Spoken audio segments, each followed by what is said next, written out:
As promised, former Commissioner of Police Gary Griffith joins us on the Zoom line. Let me firstly extend season's greetings to you, Gary, to you and your family. And as always, thank you for your time. Thank you very much. And same to you and to your many workers, staff at CNC3 and to your many viewers. Thank you, Gary. Appreciate. Now, you know, I'm an optimistic person. I usually see the glass as half full, never half empty. But even my optimism is being questioned. Looking at some of the developments, especially with our business interest in Central. We saw the Member of Parliament for Chaguanas West, MP Rambali, talking about it recently. The business chamber there, they're speaking up against what's happening. The issues of extortion, and we would have seen shootings and killings with businessmen recently in the space. And just by extension, Trinidad and Tobago, Gary, it seems to me like we're kicking the can down the road.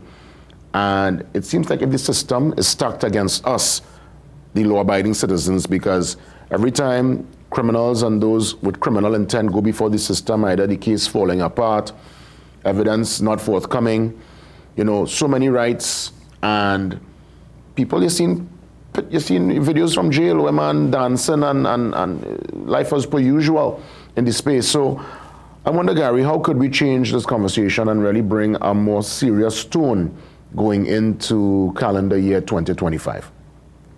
Well, definitely, I would continue to state that there is hope. I ask the country, do not give up hope. Anytime we reach that point, well, then there's nothing more. We're seeing so many people, businesses shutting down, people looking to migrate, people have totally given up, despondent. They believe that the law enforcement agencies are totally out of it. The politicians who are supposed to provide the policies, they do not have a clue. But I can assure the country that, I mean, I have worked on both aspects as a security minister and as a commissioner of police. That's why many times when I go on many of these interviews, I usually about 2 or 3 every day, and I'm asked, I don't volunteer. It is in my capacity, based on my experience, not as a politician, being a political leader of the NTA, which is why I'll always try to be very impartial and give credit where credit is due. And I can state that our Trinidad Tobago Police Service, people continue to condemn the police service, but this was the same police service just 3 years ago where public trust and confidence was 59%. It was the highest among most of the arms of the public service. These are the same police officers. So it means that it can turn around.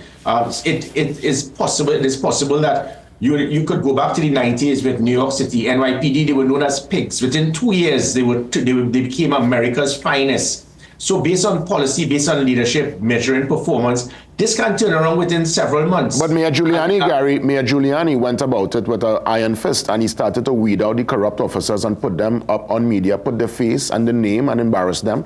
And people recognize that, hey, we got to take it down. I remember those days, Gary, yeah. and what Mayor Giuliani did.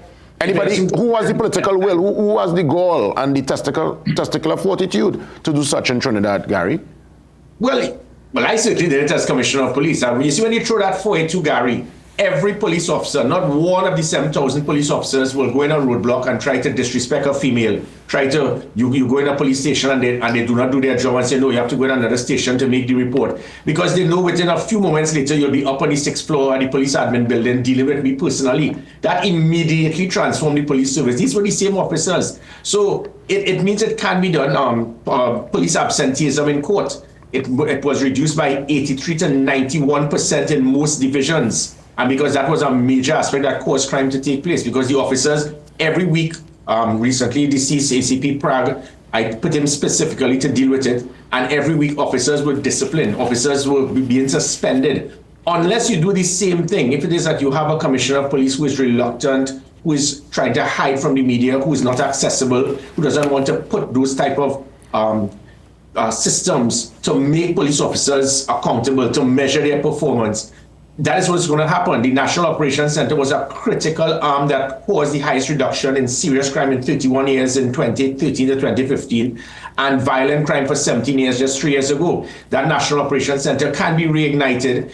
You put in GPS tracking on all the police vehicles, you get a 5-minute response. What is not required is every time there's an incident, you form a unit. So there's extortion, you form an extortion unit. There's home invasion, you form a home invasion unit. So if they start to steal hubcaps, you're going to form a hubcap stealing unit in the police service. So what they're doing is that they're jumping from pillar to post and not utilizing the officers. You remember when we had Dwayne Gibbs? Dwayne Gibbs had the concept of 21st century policing, where instead of 10 police officers in a station sitting down twiddling their thumbs, you'll have 2 in the station and 8 out there doing work.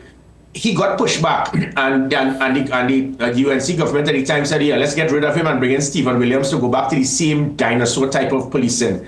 I did the same thing that Dwayne Gibbs was doing. I didn't want police officers in the station. So you go on Arapita Avenue on a Friday night, every 3 minutes, there was a police vehicle with a blue light. That is what is required for the Christmas period, not this cosmetic approach of bringing in 100 volunteers from the Defense Force. There are 5,000 members of the Defense Force. Half of them should be out there in support with the police service. They are not being utilized. The last time we used them in a comprehensive manner was 34 years odd ago, and during the attempted coup. They're still waiting for another war to take place, and they are available. That is part of their role and function. So there's so much that can be done, but so many things that have been shut down. The Special Operation Response Team was a critical element that put fear into the criminals. It has been replaced by something known as a National Operation Task Force.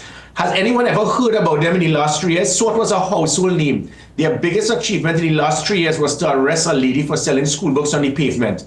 That is the problem that we have, but it is not the officers. They are capable, they are well-trained. With the technology is there that put an end to kidnapping, that put an end to home invasion, that put an end to extortion, that ensure that rapid response. So I ask the country, bear with this country that to know that we can change this. It just requires the politicians who can have that political will to transform the police service by pushing policies, and to have commissioners of police who have the capability to be accessible. Accessibility is critical. Unfortunately, the present commissioner, based on the assessments done by qualified experts through the UK that selected dozens of commissioners around the world, that was one of her failures. She didn't come in the top 20. And it's because of things like mock media conference, rule fit, interviews. She doesn't have that capability. But when you hide from the media, you don't make yourself accessible, the country is going to lose confidence in the police service. You got to be out there at all times to be prepared to face the music by the media, the scrutiny by the public, and even by your own officers.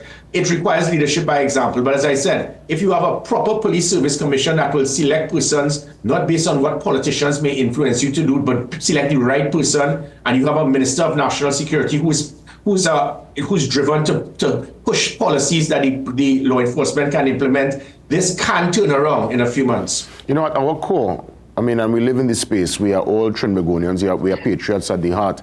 I think at the core, we are really loving people, law-abiding people. Obviously, we find ourselves in a time where there are indeed a few with lots of guns because of the porous borders, holding the nation at siege, fear is the currency. And I know crime will be a big ticket issue going into the next election cycle. I know you're not here wearing a political cap. Obviously, we're talking about crime and criminality from your time as commissioner. But I wonder, what will it take for us to really bring it back? I know it probably will be uncomfortable for all citizens for a point in time, but we might see ourselves going again into the 600 number in terms of murders, Gary, for a country that is 1.4 million, probably a little bit more by now, obviously. It's really heartbreaking, and I really hope and pray that in 2025 we could, well, based on what you're saying, improve on the leadership style and bring some kind of ease to the population, because that is the biggest issue affecting everyone, from the big businessman to the groundsman, trying to just go through their day to make the ends meet, Gary. You anticipate, how you feel about 2025? You think we're going to really make a dent? Well, we can't, so you keep saying, sometimes people say, well, we can't do worse, but every year, Erla and others have proven just the opposite. But I think it can. I'll tell you why. The middle management of the police service, listen, there are some guys there that I have worked with, and sometimes what I started doing was putting those individuals to really run divisions, run units, and the dinosaurs who were very senior officers who just did not want to accept change, they were just there as a cosmetic piece. Those individuals, and we're talking about individuals who are superintendents, senior superintendents, and those individuals, in a few years, you are going to see a difference in the police service because they are trained in understanding technology. Whenever you heard at Trinidad Tobago, we put an end to kidnapping, that the only time that we were able to kick down doors, arrest kidnappers, and rescue victims. You see that in movies, you see that in CSI Miami, you see that in SVU. But it was happening here in Trinidad Tobago. Over a dozen persons were rescued by technology, by units that were well-trained, intelligence gathering, working with our international allies. That is what can be done. It put an end to kidnapping, it put an end to home invasion, it put an end to extortion. We were able to weed out the police, the rogue police officers, suspending them, charging them. It can be done, and then making sure that you can have that immediate response. What the average citizen wants is, listen, I'm hearing a noise, somebody's in my backyard. I want to know that I could call 999, and within 10 seconds, somebody will answer that call. That stopped within the last 3 years, but because there are 10 stations, and you have one person there instead of 10 individuals, and then you had the rapid response unit and the emergency response patrol, 100 vehicles stationed throughout the country, strategically placed, staying in their area of responsibility because GPS tracking is monitoring them to see how fast they can get to the response by looking, and you're looking at the vehicle in closest proximity, having giving police officers the minimum use of force policy, from giving them tasers, pepper spray, and to hear a DCP now state, well, we have to review the use of force policy. That shows the man is clueless in understanding. A man with a big stone throws a stone at a police officer. The police officer will immediately use his firearm. A bullet goes right through a car with a lady and her children. And you have a deputy commissioner of police in operation stating, well, we need to review our minimum use of force policy. When you hear that type of nonsense, it is no surprise to hear same individuals say that an AR-15 means an assault rifle. They don't even understand AR is not assault rifle. So if it is we get these individuals and the change in government or a new government can put those middle management police officers at the higher level, remove the dinosaurs that you presently have who love to wear gabardine, carry a cane. You gotta be on the ground. You gotta be there with your troops 24/7. I visited stations, and they said for 30 years they were in those stations, they never saw a senior police officer visit them because of where the stations are. Unless you do that leadership by example, but there are officers there, and I give the assurance to the country, do not give up hope. And this is not a sales pitch for the NTA or any political party. I ask whoever is in government, make sure that we select the right people for the job in law enforcement. Not who's your friend, not who might be a PNM or a UNC supporter, but the right people. You select the right people, this can turn around. I promise this to the country. Now, there's enforcement, yes, and we consider the other limbs of consideration, judicial system. We consider the prisons and the overhaul that's needed there. So many people need to be on the same page, Gary, for us to really work in tandem.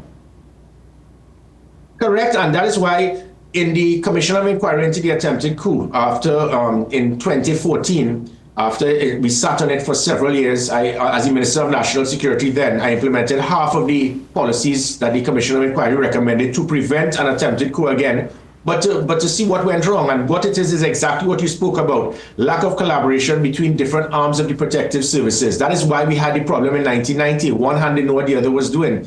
That National Operations Center, if you look at London Has Fallen, that movie, and when it is, you saw the head of Scotland Yard, and he says, good morning, London. And you saw these screens and looking at it. We have that in Trinidad Tobago. We have those screens with 17,000 cameras, with a desk for prisons, police, fire, customs, immigration, army, everyone to sit down and analyze everything, whether it is to be involved in a major carnival event, whether it is a natural man-made disaster, and not the flip-flop and questions being made and people don't know what is happening. That is what had that been arranged, that Paris disaster would not have taken place. But you have civilians who do not have the capability for operational decision making, didn't know what to do, one hand didn't know what the other was doing, and time was clicking. That is what was the problem. So that National Operations Center can very well transform it by collaboration, both in intelligence gathering, sharing of information, and joint operations that can take place to ensure success. So that is what you just spoke about. It is correct, but it worked. It worked in 2013 to 2015.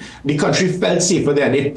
As the Commissioner of Police, we had to form our own operational command center, similar to what is there in NYPD. The NYPD Commissioner, he has his operational command center since 9/11, and he could see every single thing that is happening, and you have a proper operation. It is not that every time there's a public holiday, we have a roadblock. You can't roadblock your way out of crime. It is the dumbest thing. When you go around the world, have you ever seen these roadblocks everywhere? But when it is you lack that ability to think out of the box, to be able to say, look, let me find something that can win the hearts and minds, that can pick back criminals. They don't know what to do. So they have to roadblock their way out of, to reduce crime and to give the country the impression that they're doing something. It is not going to work. There are many systems, units, technologies, strategies that can be done to transform law enforcement and to make Trinidad and Tobago safe again. Gary, I'll give you a chance to send season's greetings to the nation before we wrap things up. Go right ahead.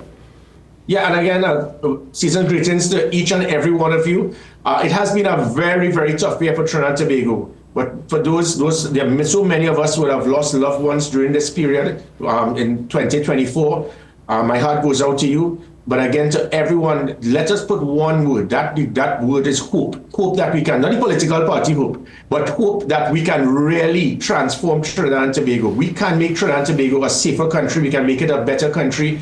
Unfortunately, politicians have caused division for far too long in this country. My job coming back into politics is to try to unite Trinidad and Tobago. And I promise you, come 2025, we will make Trinidad and Tobago safe again.